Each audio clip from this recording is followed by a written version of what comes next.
Hi there. Welcome back to the Veerman vlog. Today I am solo, as you can see. We didn't have a video planned as of yet, but I had an interesting conversation with a friend earlier this week, and I thought it would be interesting if I jumped on here and did a little video about what I do for work. And I get a lot of questions about that. So I've been with my company for 14 years, or almost 14 years. The company has been bought several times, 3 or 4 times total, since I've been in with this organization. So obviously they let you keep your tenure, but 14 years. And what I do is I look for, in a nutshell, I look for your insurance company to pay too much money on your medical claims. Now, in the medical world, um, in the kind of the eyes of the consumer, the more you tend to see is where your insurance company isn't paying enough. Insurance companies are denying things for stupid reasons. They may think your treatment isn't medically necessary. And a sign of that consumers don't see is where insurance companies pay too much money. And there's a couple ways that could happen. The main thing is basic, usually based on a provider's contract. So let's say you go to the doctor and you have lab tests and you have a consultation done, and your doctor charges $250 for that visit, and your insurance company has an agreement with that provider that they're going to pay them $150, and then your share as a patient is your copay. Let's say it's $25. So in this case, we're looking for the insurance company to pay too much money. Let's say your provider accidentally accidentally gets paid a straight $250. Nope. And then $50 patient liability. Or your copay, whatever your copay is, whatever I said it was, 40. So 250 minus 40 is 210. But their contract with the insurance company is $150.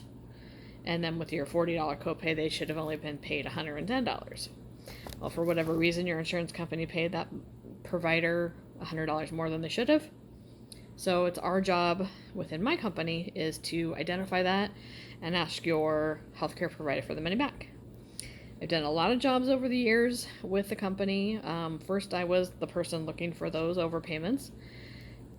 Then I was a team lead, so I was mentoring and coaching other folks to basically find those overpayments. I was a trainer for 4 or 5 years.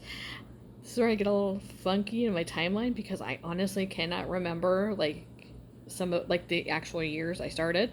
I know I started my job in February of 2009. That's about all I can remember. For some reason, it's really hard to remember dates when I got promoted or when I changed jobs. And then just recently, I left the position I was in for the last 5 years for the same job title, but doing a couple different things. So now, instead of looking at medical claims, I'm looking at medical/pharmacy claims. And the basis of what I'm looking for at this point is overpayments based on drugs.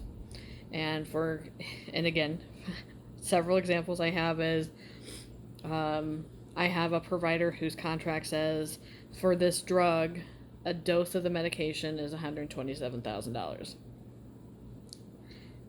The provider was paid $200,000 for that drug.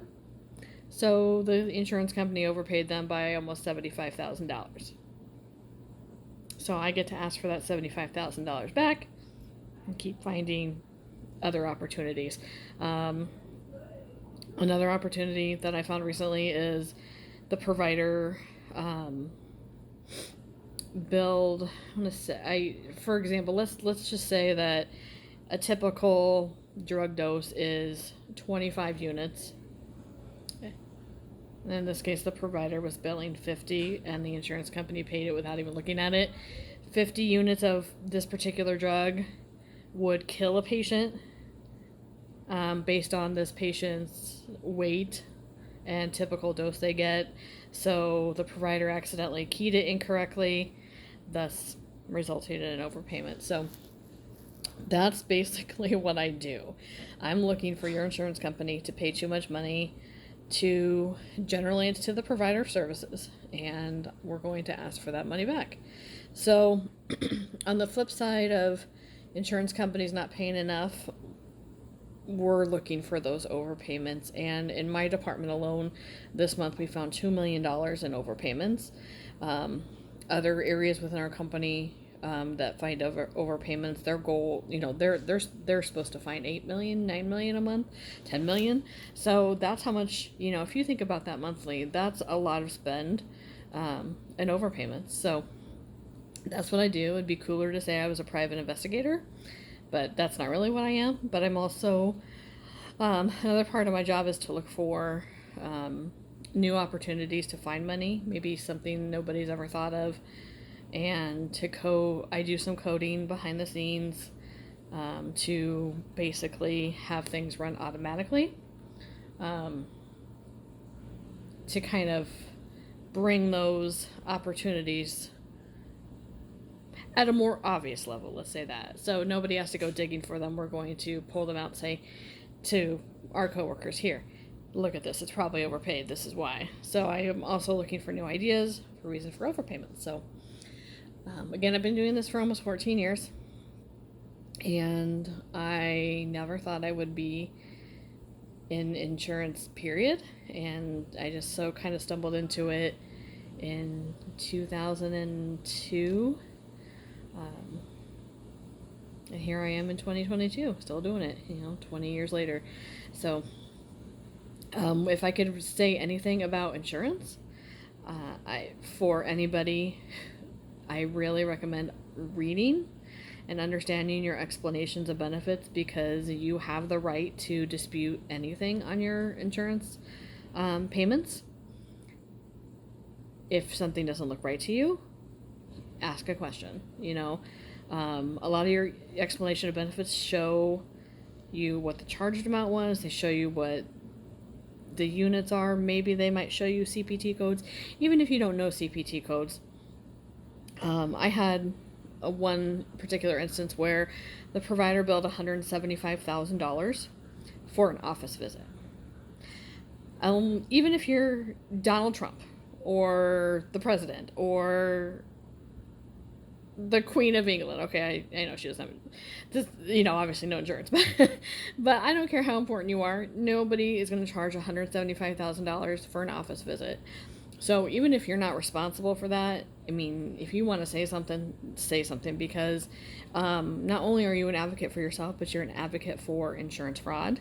And $175,000 for a visit, well, and it may not be intentional, it may not be fraud, that's just something you want to bring to your insurance company's attention. And just a hint, in that case, what had happened is it was manually keyed into the system by somebody. Instead of typing 175.00, they typed in 175,000, and because the provider had a contract that said you get paid 20% off your bill charge, the insurance company didn't bat an eye. Should they have something in place for that? Probably, but that's what my job is for, and that's me. So if you guys have any questions about insurance or your plan or your EOBs, call your insurance companies, be an advocate. If you have any weird questions I might be able to answer, put them in the chat. But other than that, that's what I do for work. I work from home. And if you think you can do what I do, there's plenty of companies that do this. My company is Cotivity. So if you're interested, I believe we are hiring for pretty much what I just described. I believe it's called a payment accuracy specialist. So if you're interested and want to apply, go to cotivity.com, look for payment accuracy specialist. And you have to have some insurance background. I believe that's the qualifications now. So if you have any questions, reach out, let me know.